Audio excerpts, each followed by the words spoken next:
بيناتك ما تطلع شمسات يا شعب الهبك.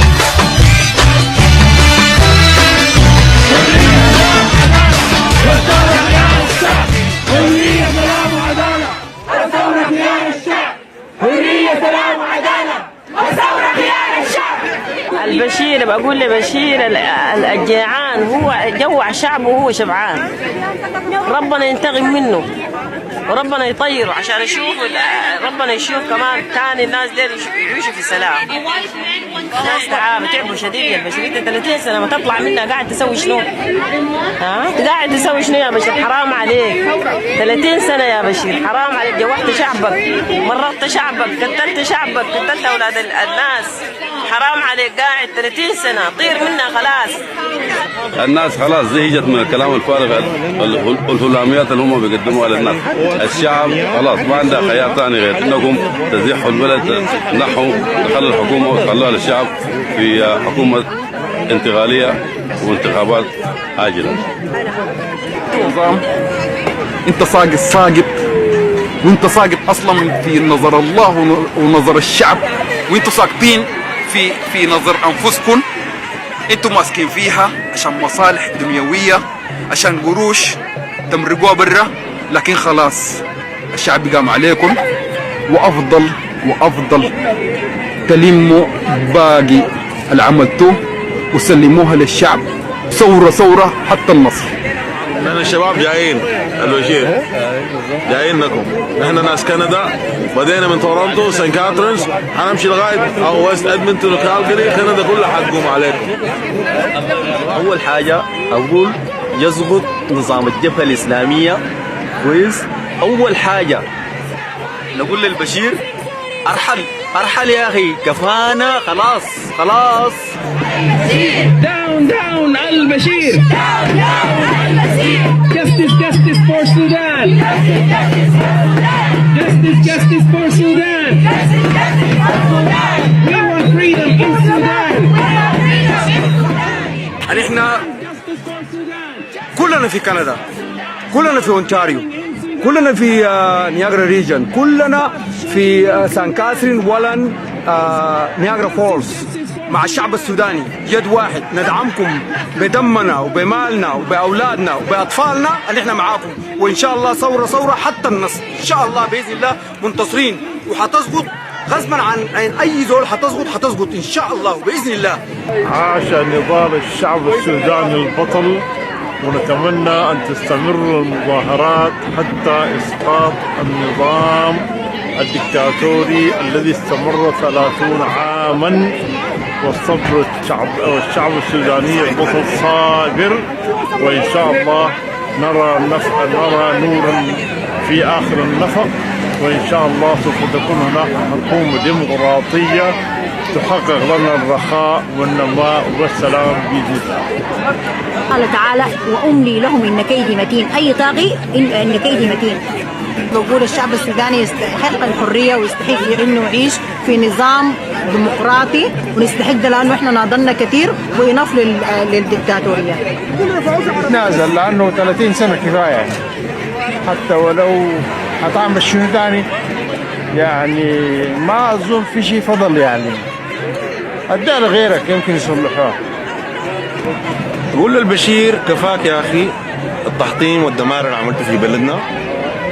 حطمتنا ودمرتنا فعلا وشردتنا وخليتنا الواحد ما قادر يقعد في بلده بأمان. الناس طلعت يا أخي 30 سنة كفاك يا أخي. خلاص أنت عايز شنو ثاني يعني؟ عايز تحكم شنو؟ هياكل عظمية؟ خلاص أكلتها. فحيط يا أخي، فحيط. جيم أوفر. أنا وآية نقول للبشير كفاك ينفس 30 سنة كفاية. ستيب داون وخلي الزول اللي أكفى منك يدير السودان. جوحت الناس، عذبت الناس، قتلت الناس. البشير أرحل. He needs to get out. You're a tyrant. We're done with you, and inshallah, a new regime that holds democracy first. Thank you.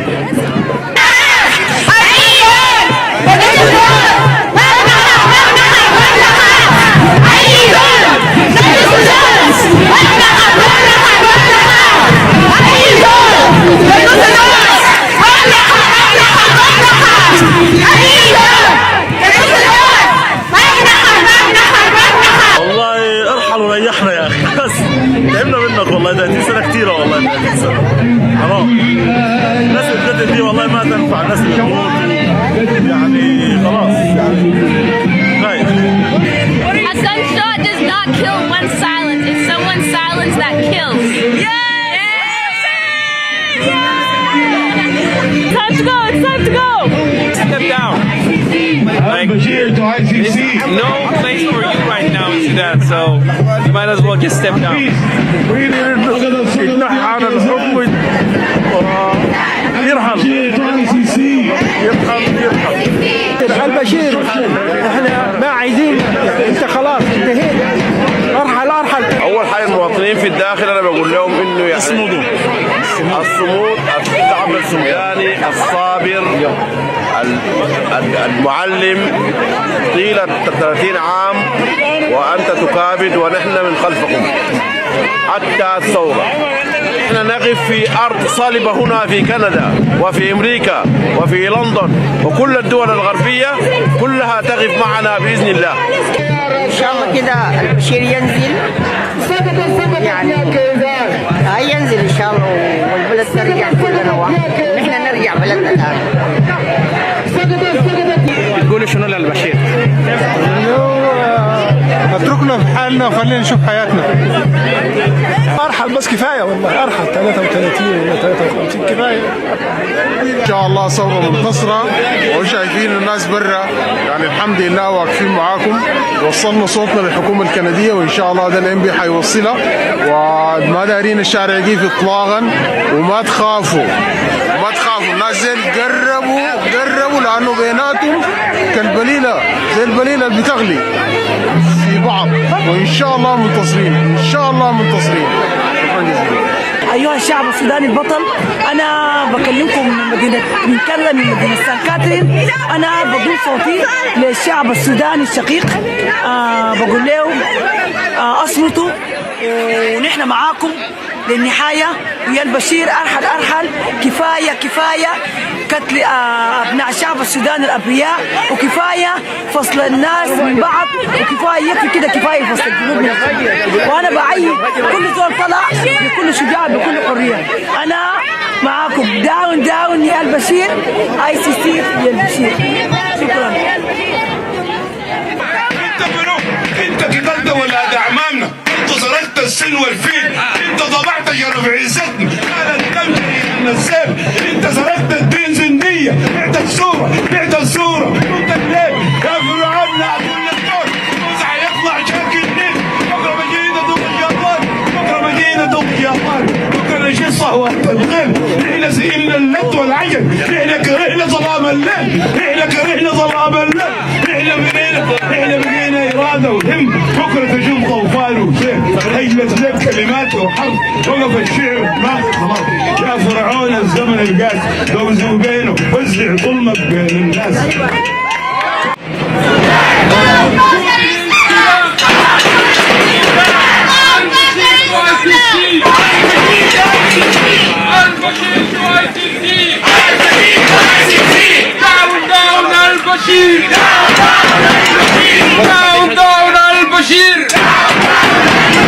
This is the letter, this is the official letter we're sending. I'm going to read it to you guys.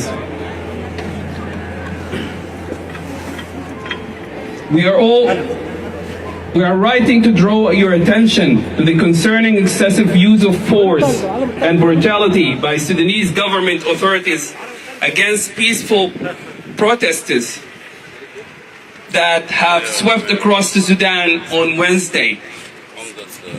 We are primarily concerned about the violent suppression by Sudanese government forces against citizens and their right of peaceful assembly and protest. These forces, including national intelligence and security services, police and army, have brutally beaten peaceful protesters with sticks and batons, fired tear gas, and used live ammunition to disperse protests. Over 30 civilians were killed so far, and many sustained gunshots. The number of wounded is unknown. The death toll will rise if violent crackdown by these forces continues to mount up unstopped. To make this worse, The government of Sudan has cut off the internet connection and blocked social media such as Facebook, Twitter, and WhatsApp. Furthermore, many activists remain detained, and concerned about their safety are rising among their families, neighbors, and friends. Therefore, we urge the Canadian government to call on Sudanese government immediately stop their atrocities and violent crackdown on these peaceful protests, stop their unjustified arbitrary arrests of peaceful demonstrators, and release all detainees. Thank you for your consideration of this humanitarian matter to call on the Sudanese authorities to stop their violation of human rights and using forces on demonstrators who are peacefully expressing their rights to speak out. Sincerely, the Sudanese community in Niagara region. Now I'm going to hand this letter to our own Chris Biddle, our MP. Thank you so much. Before I begin, I just want to acknowledge Mayor Walter Senzik, the Mayor of the City of St. Catharines, and Kerry Porter, who's our City Councillor here downtown. Thank you. We want to say that we're here with the Sudanese community. We stand united with you. I will take this letter and I will pass this message along to Chrystia Freeland, the Minister of Foreign Affairs for Canada. It's important to recognize the violence that's been going on for far too long, violence that many of you came to Canada because of, and we recognize that and we acknowledge that. And you came to Canada because of the freedom to protest, the freedom to live in peace, and that's something we want for Sudan, and that's something that we will call for, something that we will pray for. And I want to thank you for standing up for Sudan. Thank you so much for giving me the opportunity to speak. Thank you. Mayor of St. Catharines, Mr. Walter, have speech to you. Thank you. All right, I want to welcome everybody here to City Hall. And I want to welcome you here because for everyone here, this is your City Hall. I don't know if you can see me. This is a place where we come together. Many members of our community have come here to City Hall many years to fight for justice, not just for those in our community, those in our country, but for communities around the world. And this is an example of the Sudanese community coming together here at City Hall, joined by many members of our community to support and fight back, to support those who are fighting back against what's happening in Sudan. It's important that a community like St. Catharines supports the Sudanese community because what's happening in Sudan is affecting members of your community. And we stand with you, and we can assure you that we will stand with you to fight back as the Canadian government does against what's happening in Sudan. Thank you.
بقول للبشير نلقاك هناك في المحكمة لما تلبس حبل المشنقة.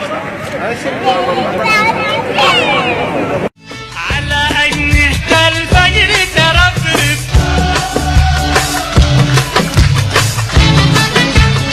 من بيناتك معاك تطلع شمس راسك من بيناتك معاك تطلع شمس راسك يا